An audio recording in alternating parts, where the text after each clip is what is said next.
Righty guys, welcome back to Ruck and Puck. Today we are smashing out another Ruck and Puck All Black Form 15. For those of you who haven't watched, this is a team based on form alone. Reputations count for nothing. Players move in and move out of the team based on their Super Rugby performance. So yeah, with that being said, let's jump straight into the changes for this week, and we're going to start off with the forward pack. So this was the team from last week, front row with Samisoni Taukei'aho in the middle of Fletcher Newell and Ethan de Groot. The locks, Josh Lord and Tupu Vai. Devin Flanders there at 6, Ethan Blackadder at 7, and Peter Lakai at 8. So couple of teams. So Peter Lakai didn't play on the weekend. Neither did the Chiefs really. So Taukei'aho, Josh Lord, and Tupu Vai didn't play. They all kept their spots apart from Peter Lakai, who has been usurped. Now, a little bit controversial. Let's show you who they've been changed by. But we've got two changes, and basically Peter Lakai has dropped out. He didn't play on the weekend, as I just mentioned, and Devin Flanders took his spot. Now, normally Devin Flanders is a blind side. However, he was playing at 8 to fill in that spot. And I wouldn't normally have changed him to an 8, but however, I really like having two big brutes in there in the form of Howden and Flanders. Now, Howden's been a bit of a workhorse so far this season. I'm yet to see him really use his body in a typical 6 role that we want to see, like in that Kano mould.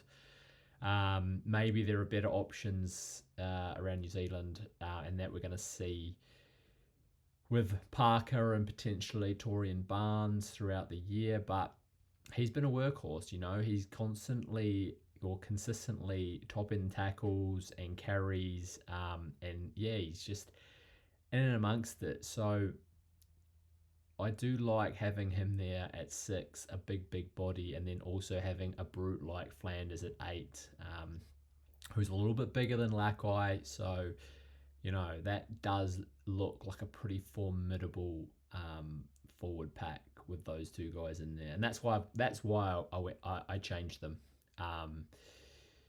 Flanders is definitely in the team because he has been performing really well over the last few weeks, and Howden also similar wise. Just need to see a little bit more out of Howden to confirm that he is that 6 that the All Blacks need. Other things of note within the team, as I said, the Chiefs didn't play, but Samisoni Taukei'aho, I just don't think guys like Cody Taylor have done enough, or George Bell even, to take that starting role from him. I know everyone assumes that Cody Taylor will be the starting hooker for the All Blacks, and I do too, but if you're looking at form, like Samisoni has been just so good, so good.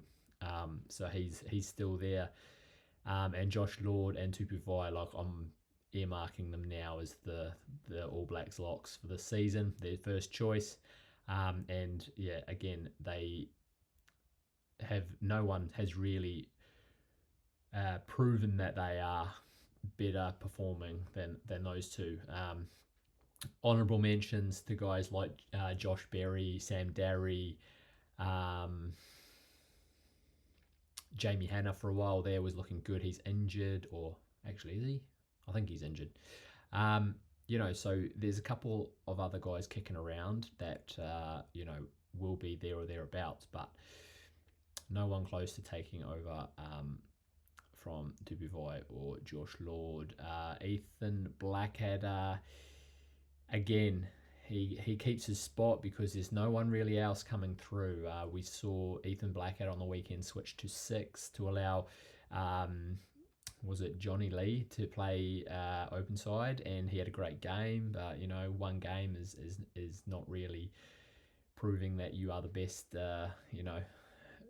7 in New Zealand, or at least in form. again, Chiefs didn't play. Duplessis Karifi, he's looked okay. He hasn't been outstanding for the Hurricanes. So, yeah, to be honest, I'd have Papali'i in there over Blackadder, but Papali'i leaving New Zealand into Super Rugby, so it's just not. There's just not any point having him in there because he is not going to be in the All Blacks this season. So that is the form forward pack. Let's have a quick look at the back. Alrighty, so this was the back line from last week. We had Noah Hotham at 9, Josh Jackham 10, Jordie Barrett and Billy Proctor as the centre combo, Caleb Tangi-Tau and Will Jordan on the wings, and Jacob Ratamatavuki-Neepkins at fullback. There's been a couple of changes. Let's have a look. So we have, so Beauden Barrett's moved into the starting team, and Tavatava Nawai just too hard to turn down. Again, I just love the idea, and especially after watching the Six Nations, and seeing guys like McCloskey just have an absolute field day against some of these teams. That Big 12, big strong ball carrying 12. I do like what Tavatava Nawai could bring for the All Blacks. I love Jordie as well. I do think with Jordie's ability to be able to cover pretty much every position in the back line, he is like a perfect bench player. You could make an argument for sticking him in there at 15, but again, I like Jacob Ratamatavuki-Neepkins. I just think he's class, man. Like, he's super underrated.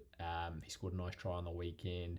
He knows, he just has a good temperament. He knows when to kick and when to pass, when to hold the ball, when to run. And he's not. He looks like he's just got a good head on his shoulders. He gives the pass when he needs to, and I like him, and that's why he's kept that 15 spot over Jordan. So I just can't really find any room for Jordie Barrett at the moment. But let's have a look. Noah Hotham, he retains his spot. Again, I mentioned last week, Roygaard hadn't done enough for me. He's had a quiet start to the season. And he changed that on the weekend. Like he started to look more like his usual self. Had a few sniping runs, was a couple of assists, and just looked pretty deadly. But one game is not doesn't really justify him moving Noah Hotham out. Noah Hotham's been class every single week, all season. So Noah Hotham keeps a 9 spot with Roygaard not too far behind.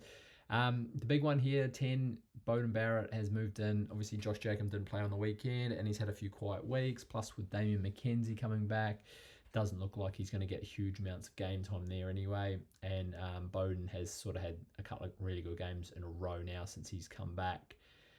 I hate to put Beauden in there. I really, really was hoping we would see some young gun just hammering it every week. But no one's really done it, I think if you look at all the 10s in New Zealand, like Rivers Rayhan has probably played the most, but he hasn't really taken it, I don't think he's excelled, really.